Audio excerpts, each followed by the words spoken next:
Yesterday, we had a bit of a laugh at the expense of the latest Doctor Who special. But today, if I can be serious for a minute, let's go into it a bit further. You see, you were never meant to like it.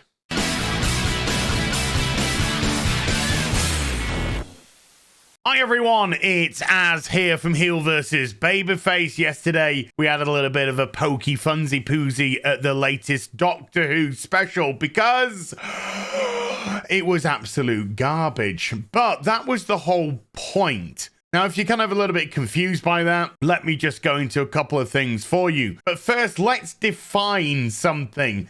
As bizarre as this may sound, let's define what entertainment actually means. According to the Oxford Dictionary, they define entertainment as the action of providing or being provided with amusement or enjoyment. I think we can all agree with that definition. Now let's look at the definition for the word politics. Once again from the Oxford English, politics, the activities associated with the governance of a country or area, especially the debate between parties having power, or activities aimed at improving someone's status or increasing power within an organization. A commonality, of course, being the word power. Another interesting term, of course, was the debate, i.e., something that is potentially or more likely divisive. Now let's insert a couple of words in front of that term politics, like, oh, I don't know, identity or intersectional. Once again, the Oxford Dictionary describing intersectional as relating to the interconnected nature of social categorizations such as race, class, and gender as they apply to an individual or group, regarding as creating overlapping and independent systems of discrimination or disadvantage. Example, she has an intersectional experience as black, female, and queer. So intersectional politics should be about attempting to get rid of that stigma of discrimination or disadvantage. However, what happens when you're in the position of power and you are trying to push a disadvantaged and discriminatory narrative, aka victim culture? Well, we get our next term to go through. Gaslighting. To manipulate someone using psychological methods into questioning their own sanity or powers of reasoning. Don't like a character in a TV show or movie because they're written really poorly and they just so happen to be black? Then hey presto, you're a racist. But I'm not a racist. Oh. Well, mainstream media, do your work. Sorry, white people, but trying too hard not to be racist is low-key kind of racist. Wait, so even when I'm not racist, I'm actually being racist? Judging by the rules of intersectionality, yes. Yes, you are. Don't like the look of that Charlie's Angels trailer? Well, guess what, men? It's not made for you. Okay, I won't go see it then. Why didn't you go see the film, you misogynist pig? Wait a minute. Your publication literally told me that it wasn't made for me, so I didn't go see it, but I'm now a misogynist for not see. Ah! Hey, don't worry about it. Welcome to intersectional politics.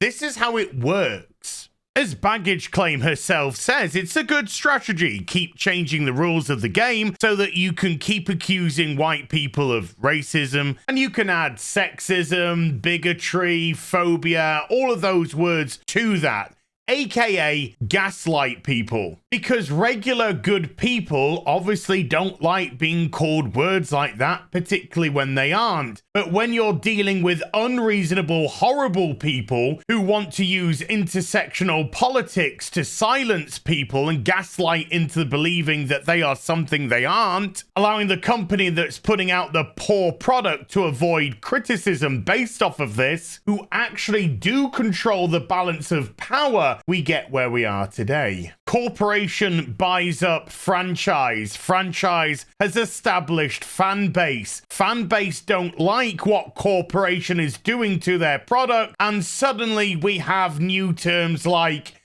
toxic fandom. According to Google, arguably the main sign of a toxic fandom is a lack of respect towards others. But it's you that's calling us ists and phobes and all of this because of the changes that you've made to establish character. Gaslighting, to manipulate someone using psychological methods into questioning their own sanity or powers of reasoning. No, I know exactly what you're doing. What I'm trying to say is I don't like what you've done with the characters that we've loved for toxic fandom. Members who become hostile and aggressive when confronted with differing opinions. They often lack empathy regarding creators, actors, and other fans. No, that's not what I am. I'm saying that you've taken these established characters for decades and then you've just made them gay or a different color or a different gender.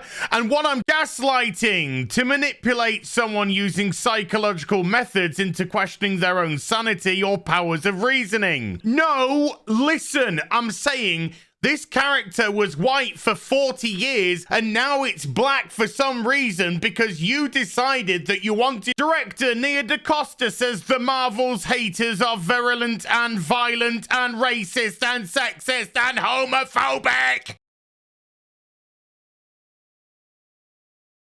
Do you see how this works now? Fandoms cannot in any way, shape or form dictate the content which comes from a corporation. In essence, a fan cannot by definition gatekeep a fandom. If the corporation is smart, then it will understand its target audience and cater to them. That doesn't mean that they can't diversify or add additional products to their line as long as they also remain true to the target audience. And trying to force your target audience into adhering to your message by putting in your intersectional politics is going to do nothing but be divisive and put them off. A smart writer, though, can put messages into their work, can put politics into their work, but they disguise it as entertainment because it's not on the nose. It's told through the universe, the world, the characters that they have created. It allows people to make their own determinations about the message or the context in which things are being said and done. One of a writer's greatest strengths is leaving things open for interpretation. A forced narrative is always going to come across as preachy and condescending to the audience it's being presented to. But when you hold all the power, when you hold all the cards, who cares, hey? It doesn't matter if the audience gets entertained or not. All that matters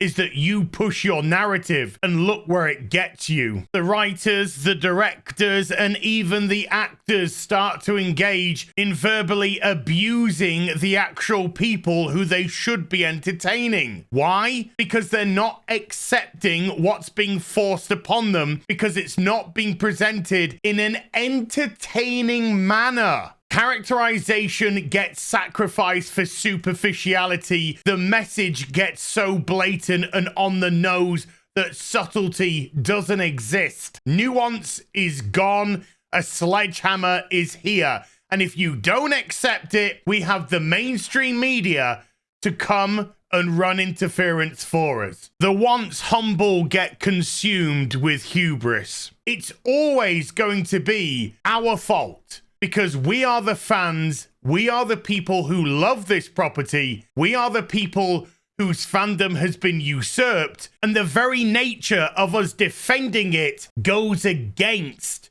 their message, which they're trying to push. But when you have all the power, you can call anyone what you want, when you want, how you want. But your fandom and your franchise will die, and that's a fact.